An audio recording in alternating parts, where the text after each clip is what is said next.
this microphone. But cobbled roads aren't Peggy's friend. They've completely rebuilt this village, including the crap road. I think they only flooded it about 5-6 years ago, so this lot isn't very old. But these things are not Peggy's friend at all. She is rattling back there. At over 2,000 years old, Hasankeyf was a thriving town on the banks of the Tigris until it was swallowed by the rising waters arising from the Ilısu Dam project that flooded the city in 2020. Like brick by brick it's been rebuilt. Though it was promised that the old city would be saved and moved, in fact only 8 of the iconic buildings were actually moved to higher ground. Many were placed in the museum we parked by. Though now 5 years old, unfortunately even the museum isn't fully completed or open yet. It's a real shame as there's so much history here that could attract tourists. You'll always lose some things to progress. You've got to chop down some trees to build a road, you've got to move things. Things have to progress, but to lose iconic historical artefacts and bury them in water for nobody to see, nobody to learn from them, it just all seems so sad. So he didn't actually tell us the name of this, but it's a local coffee and it's served with honey and walnut, and there is actually ground walnut in there, but there's whole bits of chunks of walnut. As you sip you get a bit to chew on. It's really, really lovely. And then homemade lemonade as well. Really nice chap that's serving us. We actually bumped into him into the shop where we were buying some tourist hat, but he's been telling us about the history, about how his dad was born in the caves on the other side of the river. Then he came out of the caves and moved into a house in the old town, and then obviously the whole village was evicted for it to be flooded, and then his dad's moved up here, and sometimes he wants to go back to the caves apparently. It's hard, I think, here, and I think it's difficult to get the tourists here. He said the last couple of years haven't been too bad, but the first 3 or 4 years there wasn't many people here. It's not quite finished. He said they are building, it's going to be slow, but it is a really lovely place. It's really beautiful to walk around. They've rebuilt things, I think, quite tastefully. They've moved the things that they can move to preserve them. And where we're sat up here on these restaurants, it's so peaceful and it's such a lovely view. It's a fascinating place, fascinating chap. Definitely worth coming. Yes. Just don't go into it. I wonder how far you could drive before it flowed. So this would be covered in water. Yeah, that's just freaked me out to think that we should actually be underwater now. Yeah. Yes, because that land in front of us there should be underwater. Yeah. They're using it as farmland. Yeah.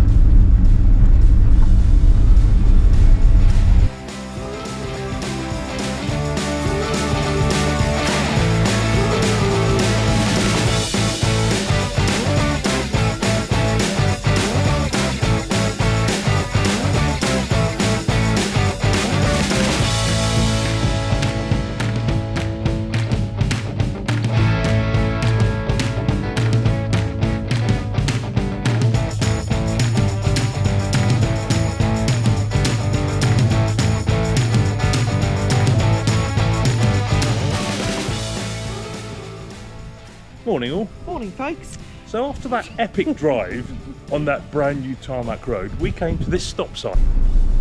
No. Well, that's a bummer.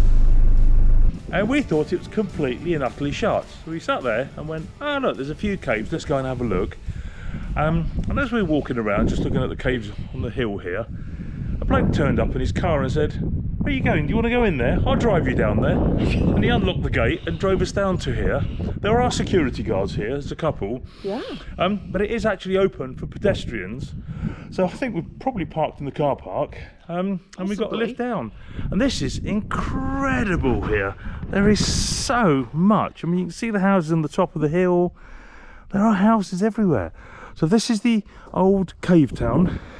Yeah. Then they moved down into the village, which is in the middle of the water now. Down there. And then they got put up into the new town.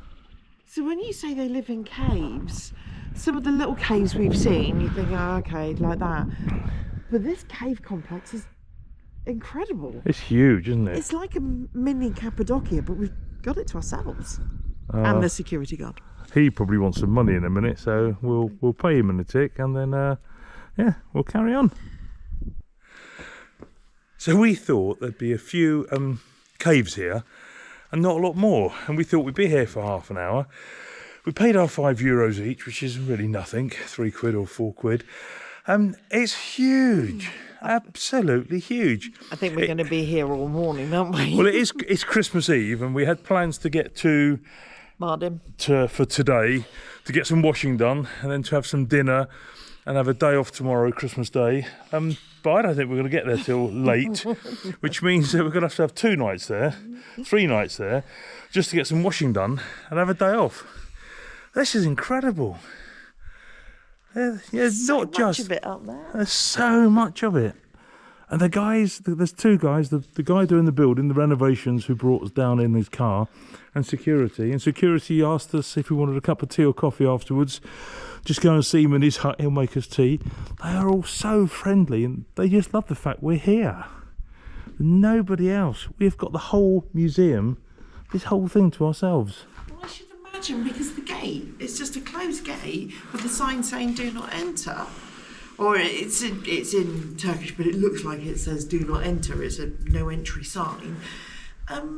There's nothing to say that you can come down here, so they're probably quite lonely.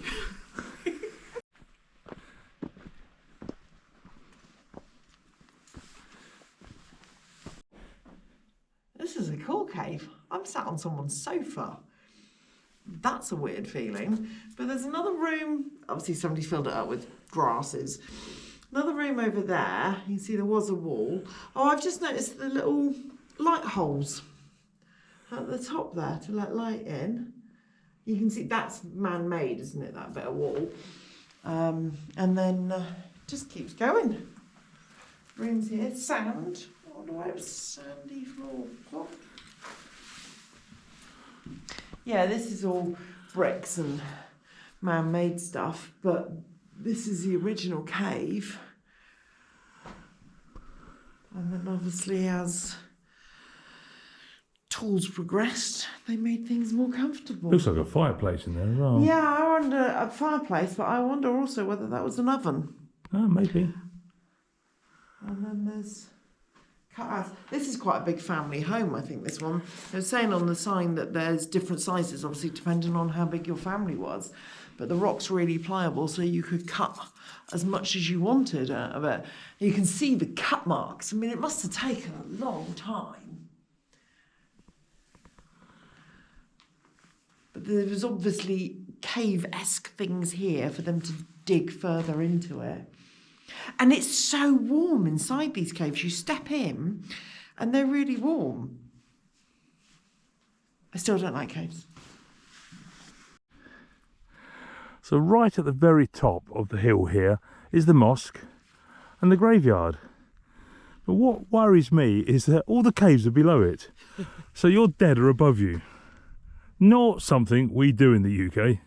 No, but when ground is short supply, it keeps going up there and over there.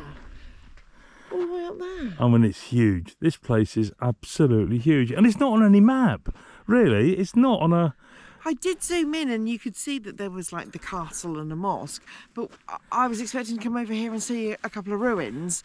Didn't realise this was where the caves were. I thought the caves were on the riverbank.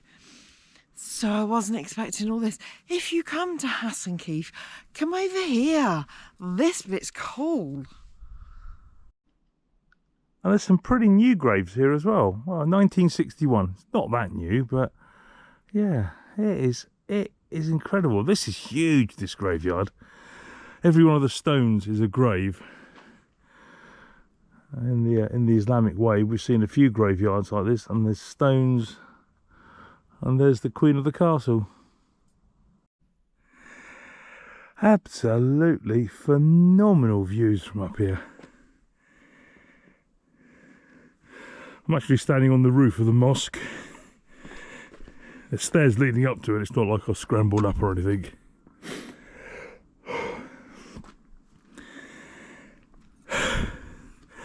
Cue more heavy breathing.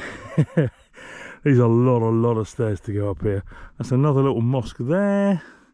And we stayed just about over here last couple of nights. And those buildings, that tomb, that mosque, that's a brand new mosque. But all those three old buildings were moved from the river. Yeah, the new village really didn't have a lot of soul to it. One of the guys jokingly, we sat in a restaurant having a cup of tea, and he was saying that his father was born here in one of these caves, moved down to the village, and obviously then 5 years ago had to move up into the new town. Dad often wants to come back over here. He liked it here. He doesn't like the new town. And he said when they first moved in there, every house is the same. They'd often walk into the wrong house, he said. Obviously that was a bit of a play on words, I guess. You don't go into somebody's house by accident, but they're all exactly the same. They're all identical. They're not in love with the new town, but they are quite happy, and shops are built for them.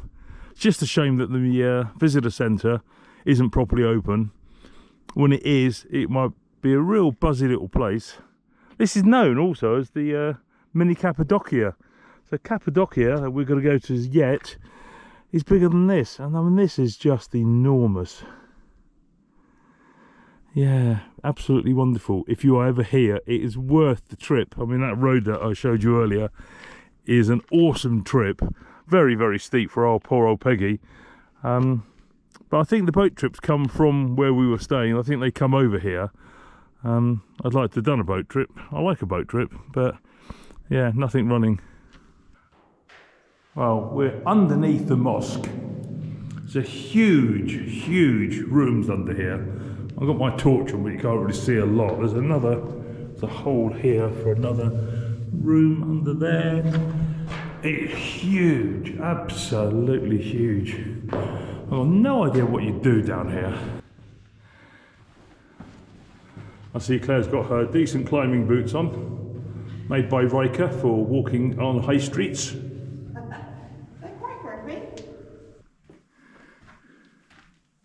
Oh wow, this was a tomb.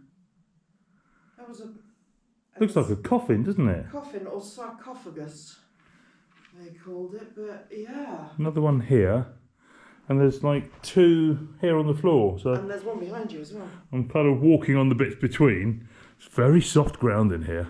It's sandy, isn't it? All of this up here is sandy. That is. That looks like a coffin. I don't want to look in there. Don't want to touch it. Yeah. And then that has fallen from up there, isn't it? Yeah, looks like it. Amazing. This is absolutely, I've said it before, absolutely amazing in here. I don't know if you can see on the wall there. I'll try and zoom it in if I can. There's a white line, and that's where the water level should be. Somebody said it's about 40 metres lower. They've not had rain for 2 years properly. So about 40 metres higher, which means that castle right at the end will be completely lost. Yeah. And you can just about see the tops of the bridges, the old bridge there. The old pillars. There's two sticking out. Two bits sticking out there. And beyond that, that little bit of farmland, that should all be underwater. But the guy at the cafe was saying that it's there, so they're using it. So since this got flooded, it's changed the climate here.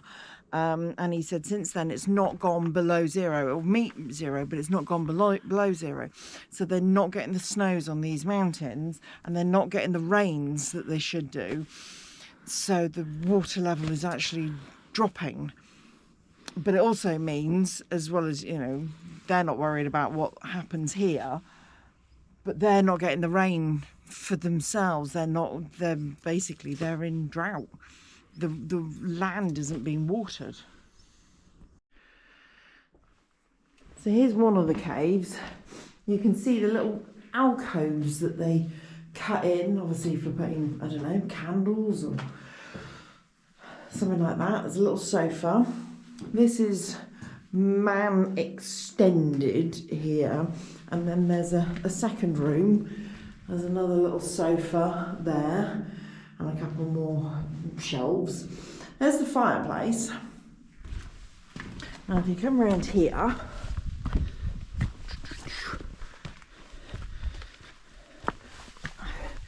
there's the top of their chimney. Sensible.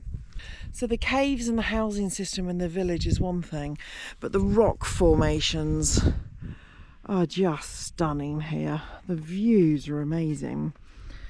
And you can see down there's a bit of the floodwater, and you can see that line that Tom was talking about.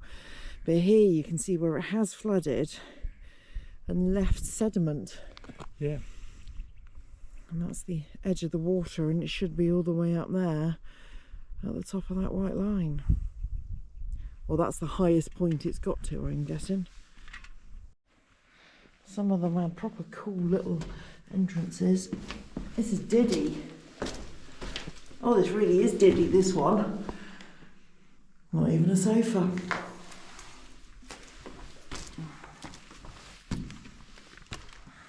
Very Diddy. I'm not sure I can fit down this one. Yeah, your bum's not that big. Thanks. Oh my goodness. So this one goes underneath the road above.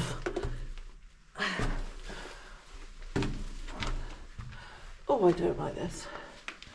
So there's a room there, sofas and shelves. There's a funny little cubby hole there. And then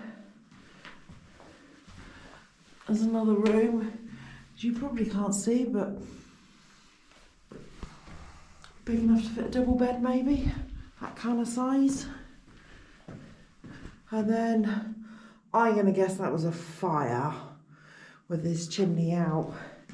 But isn't that a cute little entrance way out? Some of these are difficult to work out how it would be, because that's a house up there, and actually inside it was 2-layered, but the roof's collapsed because we found a little staircase. And then underneath there's another cave there, and then there's another cave Down there, just going down there. This is all very man-made here, so we're assuming this would have been a house built over the top. But was it all one house, or was there a house down here and another house up there? It's difficult to tell. But they lived very publicly, very together. There was no separation really, was there? no. And I think they still live like that in a lot of ways. They live outdoors. They live in a community. Oh, look at that little gorgy thing in between the two rocks.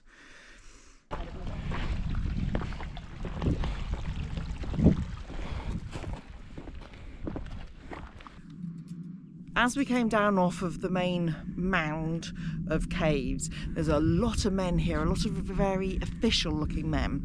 A lot of men with guns. Yeah, it did make us wonder, as we're the only tourists here. But our friend that gave us a lift down, we said about, oh, there's a lot of men. He said, yeah, the governor's coming tomorrow to officially open this section. So it's not actually properly open, but we're welcome to walk up there. We do these timings, but there's quite a bridge they've put in here. And then you look down, there's still caves down here. We're not quite sure what that funny moundy bit is there. But you can just make out the tops of some of the houses and trees that were in there. You can see, oh yeah, there's a whole house there that was underwater.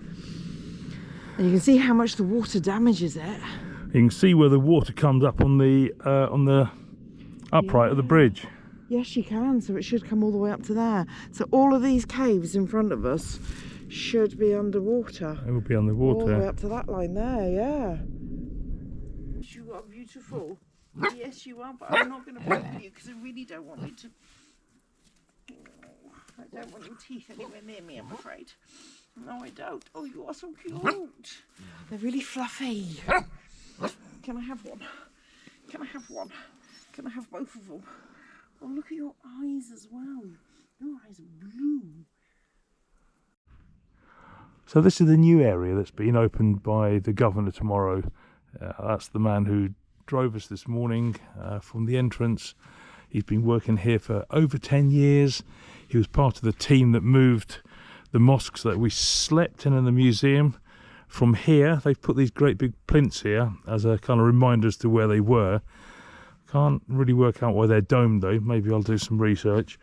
But yeah, all of this area, they did all the archaeology and then they've refurbished it. As you can see, new stairs, the seating in there. It looks absolutely wonderful. A little bit past it, we just walked up. We didn't really want to intrude. There are still people living just up there. There's a couple of houses and a few dogs up there. I guess they're going to get moved on for progress and doing this. But yeah, absolutely fab. We only thought we were going to be here for half an hour. We didn't have breakfast this morning because we got up really early. We are now starving and we need a cup of tea. Claire needs a wee, and we've got 20 minutes to walk back up the hill to get Peggy to get us back to about 8:30, which is what we thought we'd be now. And it's now what, 10:30? It's now 10 past 11. 10 past 11. So our idea of what we're doing today might have changed as again.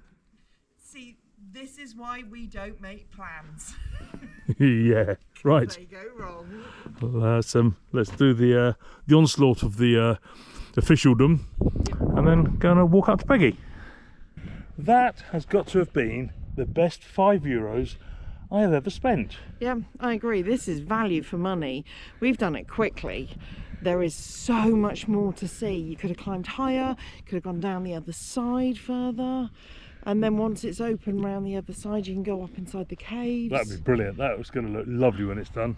I think today it looks shut because tomorrow they've got the governor coming. That's why there's all the army here, and they're probably checking every hole, and so they're a little bit security conscious here, aren't they? Yeah, but there is nothing at the gate up there to tell you can come down here. But I think most of their population, or most of their customers, come on the boats across from the other side, because there's no parking here really, apart from the little lay-by that we've stopped in. So I do get it, but anyway, I hope you've enjoyed this episode. I hope you've enjoyed the city, the old and the new, or the old more than the new. Please subscribe, like our channel, share it with all your friends, tell everyone how great we are or how rubbish we are. Give us a thumbs up, feel free to leave us a comment. And we'll see you on the next episode. Take care.